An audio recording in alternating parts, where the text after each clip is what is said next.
LDF തീരുമാനം അതാണ് convener പറഞ്ഞത്. ഇതിനാവശ്യമായ പരിശോധനയും ഉണ്ടാകും. ഇതെല്ലാം ഉണ്ടായിട്ട് പോലും വലതുപക്ഷത്തിൻ്റെ ജിഫയായിട്ട് മാറുന്ന കുറേ മാധ്യമങ്ങൾ കയറി എന്തെല്ലാം പറഞ്ഞാലും സത്യം വഴിമാറിപ്പോവില്ല.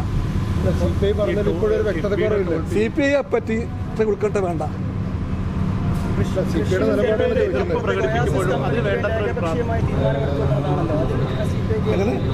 CPI നിലപാട് പറഞ്ഞു കഴിഞ്ഞു.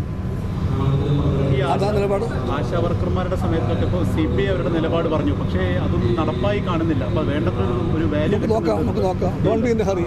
ഈ കിഫ്ബി ടോളിന്റെ വിഷയത്തിൽ CPI നോക്കാം. ഇടതുപക്ഷമാണ്. ആ പക്ഷത്തിന് തീർച്ചയായിട്ടും പക്ഷപാതിത്വമുണ്ട്.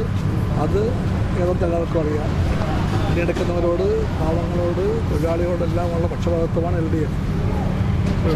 CPIയുടെ ഒരു അതൃപ്തി പല കാര്യങ്ങളിലും അത് വേണ്ടത്ര അത് അഡ്രസ് ചെയ്യപ്പെടാതെ പോകുന്നു എന്നുള്ളതുണ്ടോ? LDF ആയിട്ട് പോകും. രമേശ് ചെന്നിത്തലയ്ക്ക് വലിയ വിമർശനം ഇന്ന് താങ്കൾക്കെതിരെ ഉയർത്തിയിരിക്കുന്നത്. താങ്കളുടെ വാക്കിന് ഒരു വിലയും കൽപ്പിക്കുന്നില്ല എന്നതാണ്. അതൊന്നും കേട്ട് ഒരു പ്രഭാവം എനിക്കുണ്ടാവില്ല. CPI അഭിമാനബോധം രമേശ് ചെന്നിത്തലയ്ക്കോ ആർക്കെങ്കിലും പറയപ്പെടുത്തിയൊന്നല്ല. രമേശ് ഒന്ന് മാന്തിയാൽ അതൊക്കെ കൊത്താവുന്ന എന്നെ കിട്ടില്ല. അതൊക്കെ കോൺഗ്രസ് നോക്കിയാൽ മതി. കോൺഗ്രസ് പാർട്ടിക്ക് അവസ്ഥ എന്താ? കോൺഗ്രസ് പാർട്ടിക്കകത്ത് സതീശനോട് മിണ്ടാൻ നല്ല നേരം നോക്കണം. രമേശിന് സതീശനും രമേശനും സുധാകരനും വേണുഗോപാലിനും ഒന്നിച്ചിരിക്കാൻ എന്ത് പാടായിരിക്കും. അതുകൊണ്ട് അത്രയൊരു പാർട്ടി കമ്മ്യൂണിസ്റ്റ് പാർട്ടിയെ LDFന് ഒന്നും പഠിപ്പിക്കാൻ വരേണ്ടതില്ല. ഞങ്ങളെ പഠിപ്പിക്കാൻ വേണ്ട ഒരു പാടും അവർക്ക് ഇല്ല. അതുകൊണ്ട് അതൊക്കെ മാറ്റിവെച്ചാൽ മതി. പക്ഷേ അപ്പോൾ CPI ഉന്നയിക്കുന്ന വിഷയങ്ങളൊന്നും LDFിൻ്റെ പൊതു നിലപാടായി വരുമ്പോൾ അതിന് വ്യത്യസ്തമായ നിലപാടാണ് വരുന്നതല്ലേ നിലവിലൊരു ചിത്രം? ഇല്ലല്ലോ. CPI പറഞ്ഞ കാര്യം എന്താ? കുടിവെള്ളത്തിന് പ്രാധാന്യം വേണം, കൃഷിക്ക് പ്രാധാന്യം വേണം. LDF തീരുമാനിച്ചത് ബ്രുവറി വരുമ്പോൾ കുടിവെള്ളത്തെ, കൃഷിയെ ബാധിക്കില്ല എന്ന് ഉറപ്പാക്കിയിട്ടേ വരാവൂ എന്നുള്ളത് LDF തീരുമാനമായിട്ട് മാറി. അത് വിജയമല്ലേ? CPIയുടെ വിജയമാണ്. നിങ്ങളത് പറയുന്നില്ല. മാധ്യമങ്ങൾ, ഇടതുപക്ഷ മാധ്യമങ്ങൾ അത് മൂടി വയ്ക്കുന്നു. അങ്ങനെയല്ല. ബ്രൂവറി എന്നുള്ളത് നയമാണ്. ഒരുപാട് ബ്രൂവറികളുടെ ആവശ്യകത എന്ന് പറയുകയല്ല. പക്ഷേ വിദേശ മദ്യം ഇവിടെ വരുന്നുണ്ട്. പുറത്തുനിന്ന് കർണാടകത്തിൻ്റെ, തമിഴ്നാടിൻ്റെ എല്ലാം ഒരുപാട് മദ്യം വരുന്നുണ്ട്. ഇവിടുത്തെ ആവശ്യത്തിന് തികയുന്നില്ല ഇവിടുത്തെ മദ്യം. അതുകൊണ്ട് മദ്യം നിർമ്മിക്കുന്നതിന് ഞങ്ങൾ ആരും എതിരായിട്ട് നിൽക്കുന്നില്ല. അത് LDFിൻ്റെ നയമായിട്ട് എന്ത് വ്യക്തമാക്കിയതാണ്. ചോദ്യം എന്തായിരുന്നു? ജലക്ഷാമമേറെയുള്ള ഒരു സ്ഥലത്ത് അത് ആകാമോ ഇല്ലയോ? ഇതാണ് ചോദ്യം. അതിന് LDFിനകത്ത് കൃത്യം ഉത്തരവുണ്ടായി.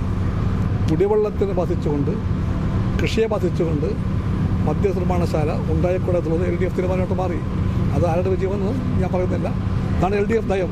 അത് കാണാൻ കൂട്ടാക്കാത്ത വലതുപക്ഷവും അവർക്ക് വേണ്ടി എപ്പോഴും ഇന്ന് കുഴഞ്ഞു പിടിക്കുന്ന കിടപ്പുള്ള ആൾക്കാർ കിട്ടുന്നതെല്ലാം പറഞ്ഞാലും തീരുമാനം ഇപ്പം LDF തീരുമാനം പുറത്തു വന്നല്ലോ. നിങ്ങളാരും കണ്ടില്ലല്ലോ, നിങ്ങളാരും കേട്ടില്ല, നിങ്ങൾ കാണില്ല, നിങ്ങൾ കേൾക്കില്ല. പക്ഷേ CPI പല വിഷയങ്ങളിലും ഏത് കാര്യം എന്ന് പറയുമോ നിങ്ങൾ? ഒച്ചുണ്ടാക്കണ്ട, ഒരു കാര്യമില്ല. ഞാൻ പറഞ്ഞത് LDF തീരുമാനം കൃത്യമായിട്ടുണ്ടായിട്ടുണ്ട്.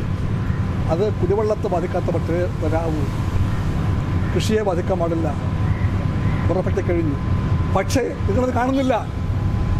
അത് കാണേണ്ടത് നിങ്ങൾ. പക്ഷേ പലപ്പോഴും ഒച്ചയുണ്ടായിരുന്ന കാര്യമൊന്നുമില്ല. CPI പറഞ്ഞ കാര്യം നടപ്പിലാക്കിയിട്ടുണ്ട്. ഒന്നുകൂടി കൊടുത്തേക്കാം. ഇത് ഉറപ്പാക്കാൻ വേണ്ടിയുള്ള പരിശോധനയും ഉണ്ടാകും. അത് സാധാരണക്കാരുടെ കുടുംബ വസ്ത്രാലയം ഷാദി സിൽക്സ് ഇനി കൂടുതൽ സൗകര്യങ്ങളോടെ മികച്ച കളക്ഷനും വിശാലമായ പാർക്കിങ്ങും. ഷാദി സിൽക്സ്, ബസ് സ്റ്റാൻഡിന് എതിർവശം, കൊണ്ടോട്ടി.